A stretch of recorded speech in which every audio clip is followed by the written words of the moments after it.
Stones Radio Networks presents PotterCast, the best podcast for the best summer collegiate baseball team around, your Lincoln Potters. Hosted by the one and only Mark Phantom Lowe and his sidekick. That's me, Stones McCoy. So sit back, relax, and enjoy the show. It's time for the PotterCast. You know, usually I worry about calling you a sidekick and everything. This time I'm going to focus on something different. Hi, I'm Mark Phantom Lowe. That is Stones McCoy. He's my sidekick. The one and only thing, you know, the legendary thing, the icon thing. Yeah. I never thought about it before, but you're setting the bar awful high. Well, I'm only setting the bar that high, buddy, because you set that bar pretty high over the course of several decades here in the greater Sacramento in the world area. Yes. And so, you know, I just want people to realize that I'm working with a friggin' legend. Okay, all right. That didn't go the way I wanted it to go, but okay. So the friggin' legend and yourself, we're talking about, well, as you said so well on the Open PotterCast, the only podcast devoted solely to the Summer Woodbat Collegiate League team, the Lincoln Potters. Yes, sir. And they are on fire. I mean, that's the only way I can say it. And I don't like to. I know that's indelicate because there are fires all over the place, and I don't want to make light of that. But the only way to describe the Potters is they're on fire. 12-1 in their last 13 since we last talked to them. I think probably June the 28th was the last time we had one of these, and then we were going right into a two-game series against the Mudcats, which was important, and we'll obviously talk about that. We're gonna have to. But 12 out of 13, and we've talked to Ryan Stevens a couple of times, and he's always told us that, you know, we're waiting for the hitting to catch up to the pitching. Yeah. Because the pitching has been incredible. It's like spring training. Yeah, and I told you before we went on, I said I saw JP the Rock over at Foskett today walking Lola, and he was doing an infield clinic for some kids. He wasn't filming anything or anything? Because he's the Rock. He is the Rock. So. I don't think he was doing any kind of escape adventure or anything. All right. He was doing a clinic with a couple. Cesar Estouris, I think, was involved. That's right. Former Dojia. And he was telling me, I mentioned it to him about the hitting. Gold Glover, by the way. Fantastic. Yeah. Well, then good that he's doing that clinic because it was about infield. Yes. Which I happen to know a lot about. I was going to offer my help to JP, and then when he said he's got the major leaguer, I thought maybe you pull back just a little bit. Not that he would outshine me, but I might outshine him. And I mean, always thinking of other people right here. I don't think he has a ring, but you know, you don't either. So I don't either. I because think you'd be fine. I left it on the dresser, and my wife is very mad at me about that. So he said that I was talking to him about the hitting and catching up. Remember, we have a bunch of guys. A group of guys who were hitting incredibly well at the beginning of the season, hit the lull in the middle, and kind of waiting for them to come back, and that's coincided with this winning streak. You bet. That they've come back. And JP was saying, we've worked hard at it. He said it's not only the batting practice you see before the game. He said we're doing 2 or 3 hours earlier in the day over at Louisville. Yep. And doing that, and we're out there hitting and hitting and hitting and hitting and analyzing the hitting. It's finally beginning to pay off. So that was kind of nice getting the inside scoop there from JP the Rock. Just so you happen by him in the park. Well, and Lola saw him first, and she was not happy about him. She did not treat him with respect. Was he wearing some baller shoes? That's the Rock right there. And did he have bright ass shoes on? No, he was kind of dressed down because he was helping with it, but it wasn't his gig. He didn't want to outshine Cesar. He didn't want to outshine Cesar Estouris. Yes, the Gold Glover, but not a ring. Not ringed. I don't believe. So the last time we talked was, I think, like I said, June 28th, somewhere in there. But the Potters then took off on a giant winning streak and won 12 of 13. I want to go ahead and pull up my schedule because I want to get this right. We're going to talk about the games. Then we're going to talk about we're going to play a couple of highlights that we put together. A couple of highlights from, obviously, just home games. Yes. Because we haven't worked that out yet. Maybe next year we work on getting the stuff, putting it in the suitcase, and taking it away. If we are going to go out, I'll provide everybody highlights if we are going to go out. But I'll be honest, I watch most of the games or listen to them when they're on the road, and even the ones I watch, I'm not sure I'd like to cut any highlights out of that stuff. Okay, well, I was talking about us going on the road and doing our own. We need to. Okay, I think we really need to.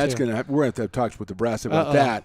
But still, that's so we can only bring you the highlights from the home games. From the home games. But we've got a couple of those. But let's take a look. Like we said, the 29th and 30th, Mudcats, we won that one and then went down to Solano and beat them on their own place. And that ended the first half of league play. Remember, we talked to Ryan about that.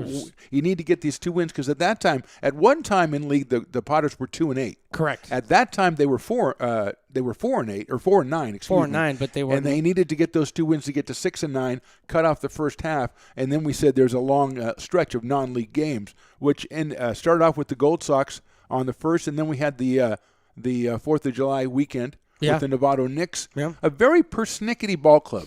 Remember the first game we came out and we thought, well, we're going to knock these guys down through 3 up on the board. Yeah. And said, okay, let's take it easy for the weekend. Let's flex our feathers. They came back out and threw 4 up on the board on us, and we went, okay, all right, I got you. Won that first one 8-5, 8-2 in the second one, and I think 10-4 in the third one. It's not the same Novato team from years past, let's be honest. No, but they're a persnickety bunch. They are, man. And they made the Potters work, which is what the Potters need to do, especially at that time, because we're piling the 2 against the Mudcats, grabbed 1 against the Gold Sox. We'll talk about that again in a minute.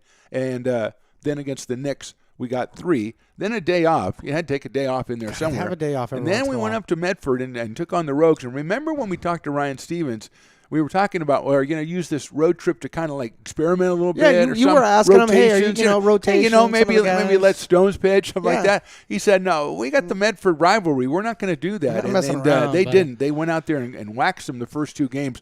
Medford did take the third game 9-3. I don't have too much information on a lot of those games, because unless you follow the Yellow Brick Road, you can't find the write-ups about them. No, offensively, those first 2 games up in Medford were just ridiculous for the Potters. Yeah. The Potters were seeing the ball big beach balls coming at them. At Oregon, and they were hitting them all over the place. Third game, I mean, from what I followed along with that third game, I just think they were ready to get back in that bus and get out of there. It's kind of hanging. It's a hanging chad. It really is. And they dropped that one. Then they come back and played the Gold Sox again and beat them before the weekend, before the games that we just saw. We'll talk about that in a minute. I want to go back to the Gold Sox. Put up a fight. The Gold Sox, the last 3 games, the Potters played the Gold Sox 8 times this year, and they beat them 8 times.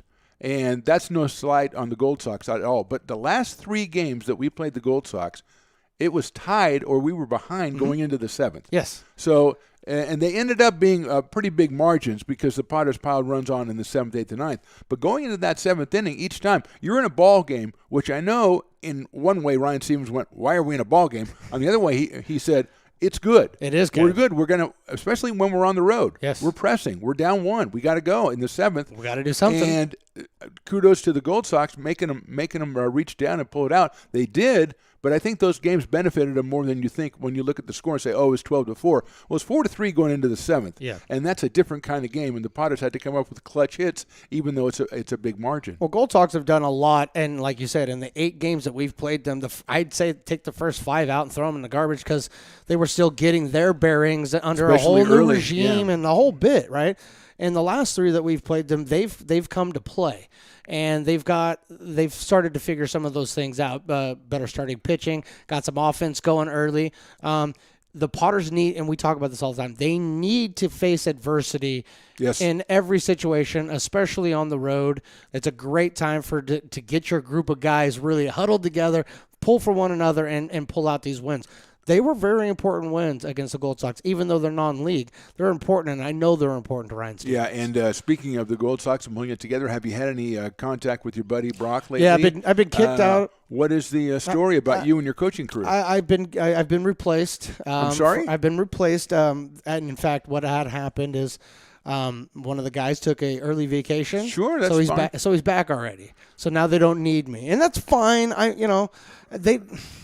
Now, let me ask you. They don't want me. I think that's what it is. At any time, try to leverage the interest from up north to try to talk to your buddy down here and maybe get a slot on the Potter sideline? I did, and without any dangling carrots. Yeah. Because that's what I believe most of this is. Okay. Sure. I understand that. Somebody up in Yuba maybe dangled a carrot over me just to see what I was going to do. Yeah, well. With no intention, but the young man here that runs this team, Ryan Stevens. The organization, sure. He did not dangle a carrot. He told me anytime I want to come on the road, because I can't do it here, anytime I want to come on the road, true. I can throw on a uni and I can take third base for him. Yep. Well, the problem is I'm looking at the schedule. All the road games from now on in are league games. Yeah, and they're not going to let me do that. Yeah, the league games we need now. Maybe here's a thought. Let me throw this out there, Trouble. And first of all, I've come up with so many great ideas this year. It's unbelievable. It's unbelievable. I will give myself so much credit.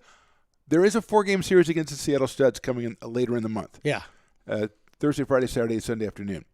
If we can get, one of our stringers to come out and fill in, and you can train him up to a point. The great Kenny Parker is going to come out on Thursday. Oh, yeah, great Kenny Parker. So if you can talk to him and maybe try to negotiate something, have him come out for one of those games against Seattle. It's a non-league game. It's a lot of fun. Maybe we get you down the field. What do you think about that? I really like that idea. You are a friggin' genius. I am a friggin' genius, and we'll talk about some of my other genius later on. I hope so. But we can't let the people not hear. Exactly. Thank you. No, I'm with you, buddy. In this case, I'm liking it. I'm going, hey, we may got a Friday night against the Studs or Saturday night against the Studs. Maybe we get the Stones McCoy out there coaching third. I'm sure JP wouldn't mind sitting back with an earpiece. Well, that would be fantastic. We've been experimenting with that all season. I mean, but who better to experiment with an earpiece on the field than the guy who has to engineer the earpiece? I know. I agree with that on one hand. The other hand, you're going to be so giddy being down there. Maybe you're not the right guy. You're going to sound like a guy in a roller coaster. You're right. How about we do this? I'm going to reach out to Ryan. Okay, I'm going to reach out to Ryan. Why we'll don't talk to him. Put that in front of him? Yep. And then we'll well, first of all, we have to talk with Kenny or with Chris and see if we can find someone in here that's going to go ahead and spell you, because they got to be able to do the job. Well, I mean, I'm not having my performance diminished by you. You're out there gallivanting. You're right, but here's the thing: is I have this phone, right? You see this phone? Do. I see that. There's phone. a remote engineering tool on here that I can actually run all of this stuff from my phone. So I could probably do both. You could be waving a guy in and working the scoreboard and flipping the scoreboard. That is fantastic. I might be able to do that. Well, that is a plan we've come up with today, right. and we're gonna look forward and see about that. But let's get back to the 12-1 stretch for the Potters, because they capped it off with, three critical wins. Yeah. We're, as we said, 6-9. They go off and they play some games. Gold Sox, Knicks, Rogues, and then the Gold Sox again. And now it's 3 to hopefully try to get you back, 500 for league. Yeah. We took the Crawdads on, and I'll give you a little glimpse of where I'm going on Pitcher of the Week. I thought maybe the performance of the season so far from Carter Delaney, coming out here and just mowing people down. And Lucas Webb came in too. I'm not going to slight that at all. So we go out and we take care of that game easier than I had thought it was going to happen. It's 9-0, I believe. And then they go down to play the Crawdads, and again, we're a victim of a lack of information, but what I got from it is the Potters go down and they took care of the Crawdads in Walnut Creek area. Eli and Marlon Bricado, who I'm now calling every day. That's his everyday Bricado. Marlon Everyday Bricado came in and they combined on an 8-hitter and won that one, a big road win. And then yesterday, when we'd be easy kind of to run into the same thing you did in Medford on the third day. Exactly. Maybe you take care of the Crawdads twice. You're kind of taking a deep breath and you kind of go out. But no, Carson Cole starts. It's a little dicey early on, and it holds them to, I think, 2 runs and then 4 2/3, something like that.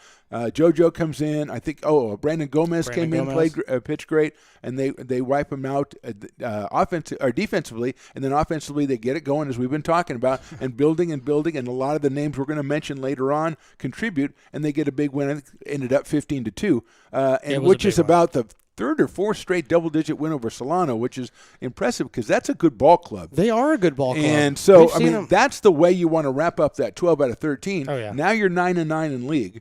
So Sounds you got great. 12 games to go. I believe somewhere around 3 games ahead of both Walnut Creek and Solano in that area. Correct. We're going to do more research Percentage there. points-wise. It's really hard to figure out.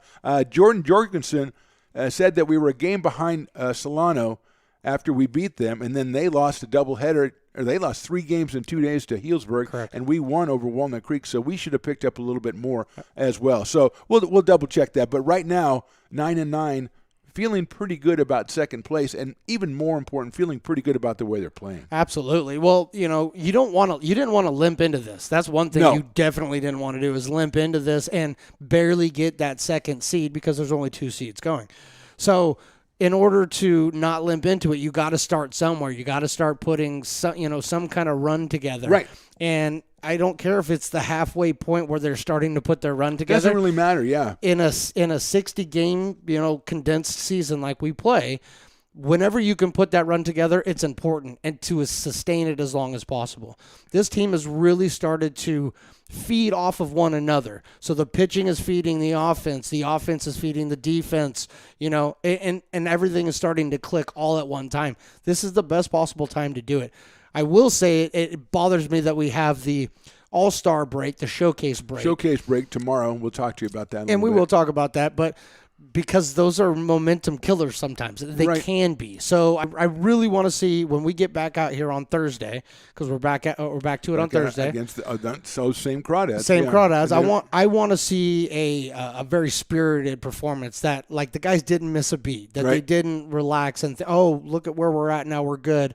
I want to see them come out here and really put the wood to the crawdads. Well, the thing that really impressed me about the Potters, one of the things that impressed me, and I think you're right, but I do think that when you've won 12 of 13 in the span of, let's say, 15 or 16 days, maybe those 2 days are just what you need. It's possible. But anyway, when we started the 3-game series against the Crawdads and then the Mudcats, we're missing 3 of the 5 guys that we're sending down to that showcase game. Haven't played no one. That's Jason Brando, Garrett Forrester, and Mason Holt. And those are 3 of our best players. Absolutely. Okay? And none of them played in the 3 games we just talked about. So to come out with the wins the way they did, with the guys stepping up behind them, and that's no slight on the guys behind them, is to say that, I miss these 3 guys. It's no slight at all. But to have them come out and hit like they did and back up the pitching like they did is really, really impressive, because those are 3. Garrett was just hitting his stride. He is fantastic. Jason has been great all year long. He has and been. Mason Holt hasn't made an out, forever, for a long time. He didn't even play those 3 games, and I still have to throw him in Player of the Week. He was that good in the games before. So to come out with the wins without those 3 guys, I thought it was supremely impressive, and I think surprising no one on the team that they did that. Yeah. But for those of us watching from the outside going, well, those were 3 of our best guys. They're not here. And then to come out and see what they did, and again, keyed by the pitching, Carter and Eli and everyday Bukado. But look at some of the guys Carson that have filled in those spots, right? So you got David out there. Okay, well, don't give them all away, because we're going to talk about them when we talk about Players of the Week. But I'm just saying, so. Oh, yeah, Jeffrey David. He's my guy. You got David that's come in. You've got a rabbit on the field running across the first base right now. That looks like the one Lola was chasing the other day. Yeah, there's lots of rabbits out here in Lincoln. I love it. But, Speaking of rabbits, David is one of them. David is a rabbit. Yeah. Mason Holt's another one, and so is Brando. But, again, they haven't been here right now, but the likes of Trey Fury have stepped up. Exactly. Okay? Carson Blatnick has stepped up. They've stepped into these positions, and nobody is saying that they couldn't. Right. They just hadn't been playing yet. Exactly. And now that they've gotten their opportunity, boy, have they made the best of that opportunity. Yep. So we may have been losing 3 of what we would call our all-stars, but we had 3 other all-stars that really just stepped in and filled those shoes. We'll talk about them. A couple other names that you didn't mention, we'll talk about them when we get to Player of the Week. But I want to do now the little highlights. We only have a couple highlights. Yeah. I hope you can get to them for me. And the first highlight is from way back on June the 29th, and it's more not a highlight to talk about the team and how it's going. A highlight to say adios to a guy. Okay. And this ties into one of my other great ideas that I've had this season. I don't think it's going to happen in my Wall of Fame, and I'm very upset about that, because my Wall of Fame is something a great idea. Is a great idea to honor Potters past and present and future. But this is a guy who was going to be, as I plotted out my Wall of Fame, which was going to be like 8 players inducted every year along with contributors, and every year you put more guys in the Potter Wall of Fame, and you put the names outside on the wall that you were going to design. Yeah. And we were really excited about it tradition-wise. And this is a guy that when I looked at it, I said, okay, this is a guy, he's going to be in our second class. I'm going to be in our first class because, there's other guys that have played more. This guy's only played 2 years. And then this guy not only blew up, but said, you know something, I'm the most sought-after player in college baseball. I'm going back to Lincoln. Why don't I play on the Potters? I'm going and back so to Daniel Susak was with us for a couple of games, and we just got to pay tribute to him. In the lead, 8-0. We're in the 5th, and nobody out. Here's the pitch. Oh, that was the wrong one. Hands, yeah, I apologize. Oh, I just realized that was the wrong one. Here it is. A high fly ball to left field. And going back, Look at Daniel Brown. Forget about it. That's a home run by Daniel Susak. 2 games, 2 home runs. The natural has done it again. It's 11-1 Potters. I mean, how many times have we seen him make that trot? Yeah, but he's that wasn't. See, the one we played last time was when he hit it and no one moved because it was like a UFO. That one he just went one out of here. Yeah, I did it again, and he just kind of saunters Potters around the bases. 11 runs I'm now. pretty good at this. Well, I mean, like I say, that's a guy that And, now. When you want to talk about a guy building a legend, they're going to talk about him as a Potter for the next when Stones' kids are playing, up here in the booth. Hands, yeah. Okay, so I just think that he's a guy that I've got to move from that second class into the first class now. Like I said, for sure. He came back for his third year. Yeah. Didn't have to. Came back, showed up, and did the perfect cameo. I'll come in for 3 games, and I'll hit 2 home runs, and I'll drive in 7 runs, and I'll hit 600, and then I got to go. And then I got to go. Then I got to go because he had to play in some super all-star game. So, and I remember, as we talked about, I remember the first year we had him, we had to kind of schedule an interview between Petco Park and Wrigley Field. And Wrigley Field, yeah. So that's Daniel Susak, and we wish salute him you, well. buddy. And we'll a year from now, we'll be sitting in here, hopefully, God willing, to give us all the raise. And God willing, and then we'll be talking about Daniel Susak being a first-round draft choice. Yes. And just be saying, you know something, Stones, I knew him. And we'll put all our old Daniel Susak highlights together, and we'll put a big picture of him, like a fat head. It'll be great. Remember fat heads? Those are great. I can't wait. So one of Daniel's teammates at Arizona, I think he was a redshirt, but I'm sure Daniel was nice to him, was a guy named Jacob Shaver who came out of Riverton, Utah. Love Shaver. And he is a stocky guy. I think we called him the fire plug. Yes. I called him a fire hydrant. You didn't like that. I didn't like that because that people take advantage of those, and I want it to be fire plug's different. He's played second. He's played third. He's played right. He's played left. He's caught. I think he'd pitch if you asked him to. He just does it all. He's just one of those guys in the mode of the great Larry Fonseca, I think, that will do anything for his team. And he's shown a surprising amount of power. Yeah, you got this boy. Why is that guy always laughing? 2-2. I have no idea. That ball's hit well to left field. Is it going to stay fair? Is it? And it does. Okay. Jacob Shaver, home run number 2. I had to make you wait. Just in case. You know me. He probably hit it to center. And I didn't know if it was fair. Run batted in for the Potters this season. Jacob Shaver got the 2-2 pitch.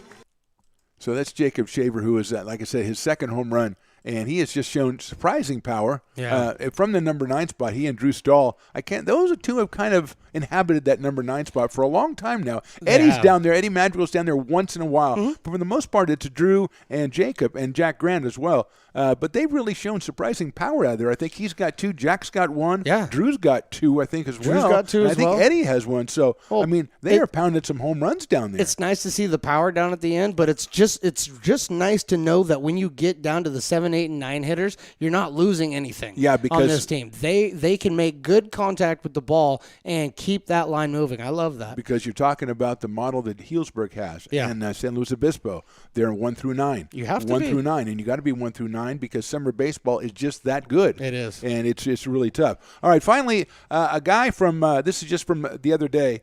This is a guy that you talked about before. He became my favorite guy like about 2 games into the season after he showed up. Jeffrey David. I've got the one. Oh, you said you didn't have it. No, I said I have it. It's just not the most beautiful. Well, highlight. then of course we're gonna, because this is the guy that was my favorite before. I was before just Jeffrey say, showed up. Let's do that. This is the great guy out of Napa, Vintage High School, and Cal State Fullerton. Jason Brando is gone. A 3-run home run by go. Jason Brando, and you could see that thing bouncing its way down the street because there's a nice little street back there leads over to the skateboard park. 3-run home run by Brando. He just crushed that for his. So you don't get that information about the skateboard park in every park. You don't get that. You don't. No, you don't get that. Well, so you have to have a guy who walks all the parks as much as you do. That's true. Well, that one time we walked this park, Lola ate something, and we had to go to the. Anyway, I don't want to get into that. So Jason Brando has been just a great player all season long. Right field, center field, left field, and hitting the top, the middle, the bottom of the order. Doesn't matter. He's had a couple of nooks and crannies, and he's had to spend some time. He's done some DHing, I think, possibly because of that. He's not a Thomas English He's muffin. not Thomas English muffin, nooks and crannies. But he's just been fantastic all season long. And the last guy is the guy who kind of took his place in a sense. This is a guy who, in the tradition of great center fielders here in Lincoln, can cover. I really believe this guy could cover the whole outfield by himself. Oh, yeah. The ball he caught in medium left field the other day. When he was in right center? It started off over there. You can see where I'm pointing. Over there, went all the way over there. See where I'm going? And got it from there. Nobody can help you. Without even, he doesn't even breathe hard. It's great. And at the plate, he's got power, but he's also hitting for average. And he brings in a lot of those, what we call the RBI base. Potters in the lead 8-0. We're in the 5th. Look how pretty this park is. It has fantastic pictures. Look at this. And nobody out. Here's the pitch. Hit sharply out to second base. Familia with a dive. Couldn't get it. It goes through into right center field. David's going to round first. He doesn't like to stop, so he just picked up the ball. I know, but look at Jeffrey. That's what I'm saying. When Jeffrey David touched the base, okay, when he touched the base at second, The guy just picked up the ball in center field. If he would have continued to run, nobody in front of him, he would have gotten an inside the park home run on a double. Okay, so what we're saying now is instead of being excited over that double highlight, I'm very upset that he didn't get a home run. I am upset that he didn't get a home run. JP, why'd you stop him? That's Jeffrey David, and like I say, he's been one of the best players for the Potters all year at the plate and in the field. Without and question. That's a double. And again, I look at those picture stones, and I marvel at what you've done with the presentation of the game. That. And sometimes I don't know why the guy that's explaining the action is always laughing. What's wrong with that guy? He's just got a great attitude. He's got That's what I say. He's got a fantastic attitude. And that's highlights from the home portion of the 12 out of 13, the 12-1 run. And so now it's time to move on to our pitcher and player of the week. And there are, I would say, maybe not dozens, but half a dozens of candidates for both of them. Again, folks, if you haven't seen a game, if you haven't listened to a game, the pitching has been unbelievable almost the entire season long. Absolutely. There was two bad games against Healdsburg earlier in the league season. And it was early in the game, too. Yeah, since then, Carson Coles, Shane Gustafson, Carter Delaney, Brandon Gomez, Marlon Everyday Bricado, Eli Garcia. I'll miss Ryan Bruno. Logan Bell. Josh Cohen. Josh Cohen. There have been so many great pitchers, and they've done such great work for the entire season. And that, 12-1 is a great run, and you can't do it without both sides of the coin. But pitching has been the key. I agree. Now, as we mentioned earlier in the show, hitting has started to catch up, and that's what makes the Potters dangerous. Of course, you got to maintain both of them, but that's just where you're going. So I think we go pitcher. Let's do pitcher of the week before. Okay. And again, we can. You've got ideas, I kind of went a week, but if you want to extend it a little bit, but there's a lot of games we didn't get info from, so you don't know. I want to give a nod to, I think the guy Carson Coles, who I think we've already given it to once. Yeah, he got 2 wins. Yes, he did. So both of them were key. He got one against Medford, and he got one on the road yesterday. So he, I believe, is 5-1 now. So he has been fantastic on the mound as a starter. Gustafson, again, is great. Ryan Bruno is still throwing great. Everyday Bricado was fantastic. Eli just had 5 solid innings. Eli and Everyday got one together, and they put it together, and you win on the road in the league. That's huge. That's huge. And the fact that he only had to use 2 pitchers. And shut him down with 8 hits. Yeah, exactly. 3 runs, 8 hits, the 2 of them combined, and they only used 2 of the pitchers in the pen, so that basically yesterday, if they needed them, everybody was available because they were going to have a couple days off anyway. So all those names you mentioned. I'm going to start calling him Big Game Garcia because it does seem like he pitched on 4th of July. That was a big game. That was a big game. Got that one. You go out there. I kind of like the name they gave him in Little Hollywood. Oh, I kind of like Hollywood. Yeah, he was Hollywood. I don't know him as Hollywood because nobody ever told me that. That was the Little. All right. I talked to him. I'll give him Hollywood. He had some highlights in his hair at one time, and I don't know if that's why. But my father-in-law is the one who named him Hollywood. Is that right? Yeah, okay.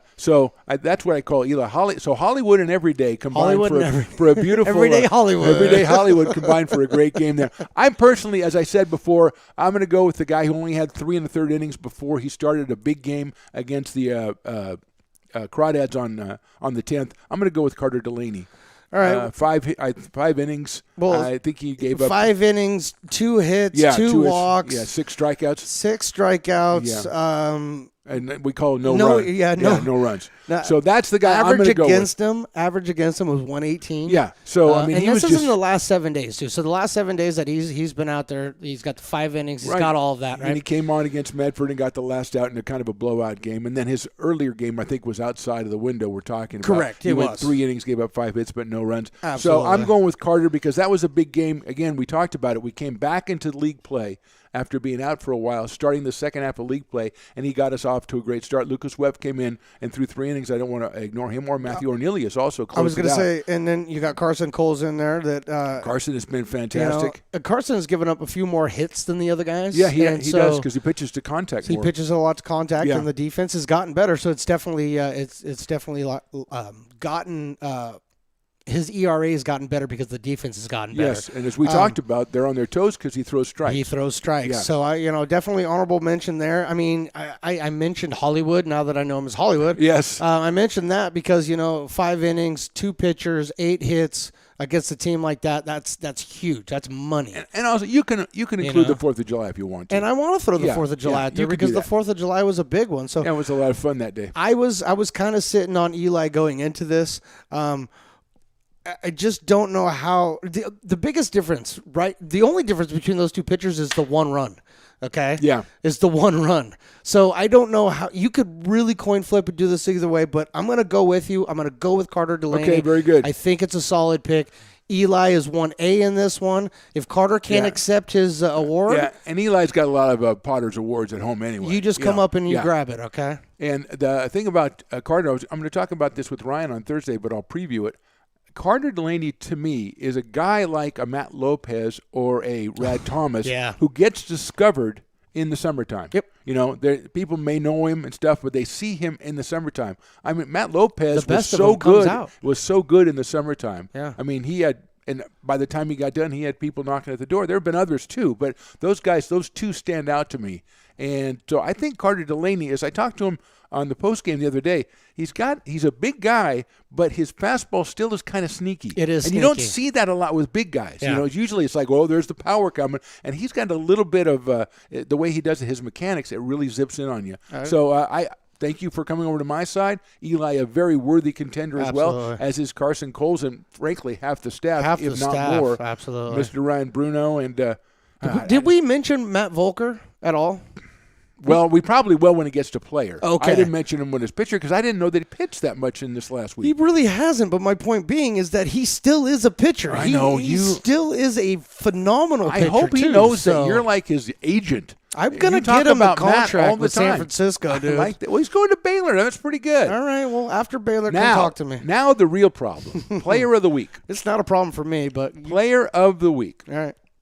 Again, we are assembling bits of information from different games. Oh, yeah. Right? Yeah. One thing I did is I looked at after yesterday's game because they have the averages, which hopefully that's what you got there. Yeah. And I saw a couple of guys who've really raised their average, and the guys that I've seen, obviously, or I read about the games and their name figured prominently. Mm-hmm. So two guys I want to put forward, Trevor Haskins and Chase Stanky.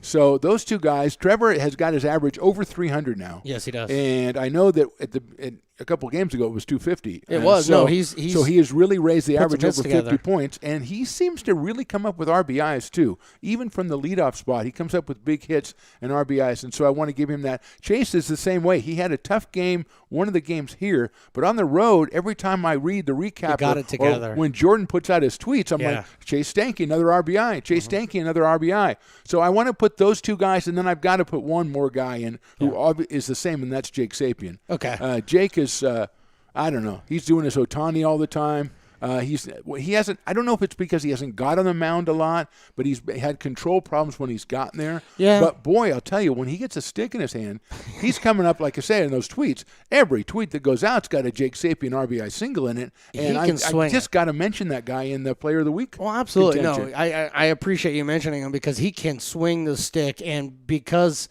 he's not just a PO, he can he can Absolutely. do it. So, I appreciate that. He's had a few issues here and there, but, again, Player of the Week, honorable mentions, definitely. I think honorable mentions. So you have some better ideas. Let's hear them. Well, I mean, you got to remember that we have a guy named Trey Fury who has been Mr. Consistent, and he hit a lull there where his average dropped, and he has busted his rear end to get that back up to 300. Okay, is it up to 300 now? So he is working really hard to do so. Yeah, and I think that he's another one that you've got to mention because he's been here from the get. Absolutely. And, he's moved up and down that lineup. Furry's batted up at the top, and now he's down at the bottom, and he's still doing it. Something else about him this year, I think that he's playing more positions than he played before. Yep. And I don't know that he's comfortable in all of them, to be honest with you. He might not be, but I guarantee you that Ryan Stevens sees that the better and the more he can endure himself to a team in any other spot. No, you're exactly right. He is such a good bat and a good presence in the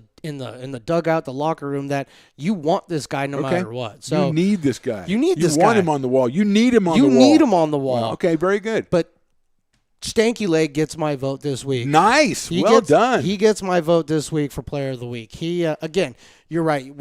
He didn't start hot. And that's tough when you're coming into a new place, new organization, but it's new also people. common too. And it's very common. The problem is that there's a lot of guys that come in like he did, don't start hot, and then can't find it. Right. And he has found it. He found it quickly. And on top of all of that, the catching position here in Lincoln has been solidified. Okay, by bringing point. the stanky leg behind the dish. Yeah, that's so a fantastic I gotta give Player of the Week honors to Chase Stanky. So Chase Stanky is our Player of the Week. Carter Delaney is our Pitcher of the Week. And again, half dozen candidates for each one, and that's the way we want it to be. Lots to mention. That's the way we want it to be. We didn't even talk about, Will Hoy really starting to swing a good one now and playing some really nice defense at third base. I love seeing that. I mean, there are certain guys that, you might not hear them on the PotterCast, but it doesn't mean that we don't know what they're doing. Exactly. And the defense, like we say, Jeffrey David in center field is fantastic. Yeah. Sorry about that. That's okay. It's my computer's loud. Reconnect your drive. So there you go. So that's our Pitcher and Player of the Week. So finally, what we want to do is preview. First of all, our next show is going to be our next off day, which is next Monday. Yeah. So we have the showcase game tomorrow. We have the Crawdads on Thursday, the Mudcats on Friday, and the Mudcats again on Saturday. All three of those games are at home. Mm-hmm. So you want to definitely check those out. If you want to come out, please come out. It's a lot of fun. Or you can listen to us, watch us, whatever you want to do. But if you can, come on out because that's going to be a lot of fun. Then on Sunday, they go to Healdsburg to take on the Prune Packers. And then on Monday, we'll have a show talking about basically those 4 games and also the showcase game. Now, the showcase game is tomorrow night, and you were telling me it's at... Tomorrow night, 7 p.m., BallySportsWest.com. I don't know about the .com exactly, but if you Google search Bally Sports West, you will find it. It's an actual channel. I'm an Xfinity customer. I found it on my Xfinity. Okay. So it can be found. But tomorrow night, 7 p.m., I believe we only have 2 guys there now. Well, we have 5 guys that were named to the team. Correct. One was Quentin Hall, and from what you told me, he is unable to play. Quentin's out. And, real quick, thank you for bringing that up. Special shout-out to Q, Quentin. Oh, yeah. Came out here, poured his heart and soul out into this team, busted his butt, set an example for the guys. Set such an example that he injured himself on a fly ball. Oh, jeez. And on his way to legend status. And had to check out, and only because of health is the only reason why he's not here. We miss you, dude, and wish you the best. Hopefully you recover quickly, and hopefully we see you out here maybe next year. And hopefully you let us know where you land. Oh, absolutely. I don't know that he was going back to Johnson County College. If you don't know.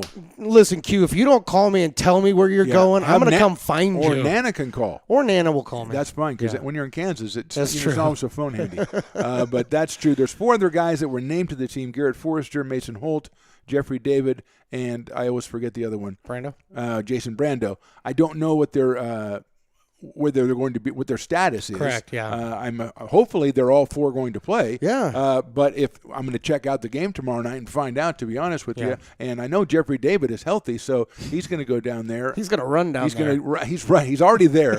He's running. He's actually running there and back again. Oh, yeah. He forgot his glove. Yeah, he forgot his glove. And he was coming back to yell at you for yelling at him about that double. Oh, I'm sorry. So check that out on Bally West tomorrow. Look it up the way Stones told you to, 7 o'clock, and check in with your Potters and your Potter favorites. And then we're back here on Thursday, the 6:05 first pitch, 5:35. Stones Radio Networks is on the air, and 5:50 or so is the Ryan Stevens Show. Crawdads on Thursday, Mudcats on Friday and Saturday. Those are home games. Then the Prune Packers away on Sunday, and then we're back here next Monday, 6 o'clock for your what we call the PotterCast. So Stones, nice job today. It was not bad, not bad. I think you did a much better job than I did, so I appreciate you for being here. If I don't, then it's time for me to retire. I agree. Thank you for watching. We'll talk to you again on Thursday night. Don't forget to check out your Potters on Wednesday.